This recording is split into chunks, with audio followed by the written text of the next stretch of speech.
ആരവല്ലി പർവ്വതനിരയുടെ നിർവചനത്തിൽ വ്യക്തത വേണമെന്ന് സുപ്രീംകോടതി. മുൻ ചീഫ് ജസ്റ്റിസ് BR ഗവായി അധ്യക്ഷനായ ബെഞ്ചിന്റെ നിർദ്ദേശം സ്റ്റേ ചെയ്തു. പഠനത്തിനായി വിദഗ്ധ സമിതി രൂപീകരിക്കാൻ നിർദ്ദേശം. ഖനന മേഖല സംബന്ധിച്ച് വ്യക്തത വരുത്താൻ കേന്ദ്ര സർക്കാരിന് സുപ്രീംകോടതി നിർദ്ദേശം നൽകി. ഉത്തരവ് കേന്ദ്ര പരിസ്ഥിതി മന്ത്രി ഭൂപേന്ദ്ര യാദവ് സ്വാഗതം ചെയ്തു.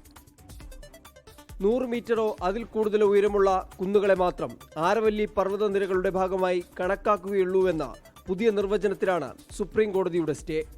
മുൻ ചീഫ് ജസ്റ്റിസ് BR ഗവായിയുടെ പുതിയ നിർവചനത്തിന് വ്യക്തത വേണമെന്ന് കേന്ദ്ര സർക്കാരിനോട് കോടതി ആവശ്യപ്പെട്ടു. ഇതിനുള്ള മറുപടി നിശ്ചിത സമയപരിധിക്കുള്ളിൽ സമർപ്പിക്കണമെന്ന് നിർദ്ദേശിച്ച് കേന്ദ്ര സർക്കാരിന് നോട്ടീസ് നൽകി.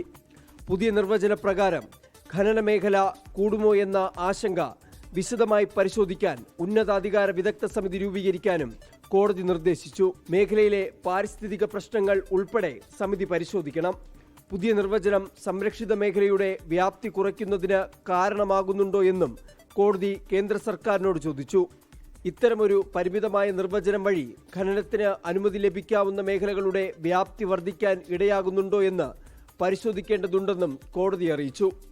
പർവ്വതനിരയുടെ സംരക്ഷണത്തിനായി എന്തു നടപടി സ്വീകരിക്കാനും കേന്ദ്ര സർക്കാർ തയ്യാറാണെന്ന് സുപ്രീംകോടതി ഇടപെടലിന് പിന്നാലെ പരിസ്ഥിതി മന്ത്രി ഭൂപേന്ദ്ര യാദവ് പ്രതികരിച്ചു. ആരവല്ലി പർവ്വതനിരയുമായി ബന്ധപ്പെട്ട പുതിയ നിർവചനത്തെ ചൊല്ലി പ്രതിഷേധം ശക്തമായതോടെ സുപ്രീംകോടതി സ്വമേധയാ സ്വീകരിച്ച കേസിലാണ് നിർണായക ഇടപെടൽ. അച്യുതൻ, 24, ഡൽഹി. ലോകത്തെവിടെയായാലും ഏത് സമയത്തും 24 വാർത്തകളും ഓഗ്മെന്റഡ് റിയാലിറ്റി പാക്കേജുകളും എക്സ്പ്ലെയിനറുകളും വിശദമായി കാണാൻ ഞങ്ങളുടെ യൂട്യൂബ് ചാനൽ നിങ്ങൾക്ക് സബ്സ്ക്രൈബ് ചെയ്യാം.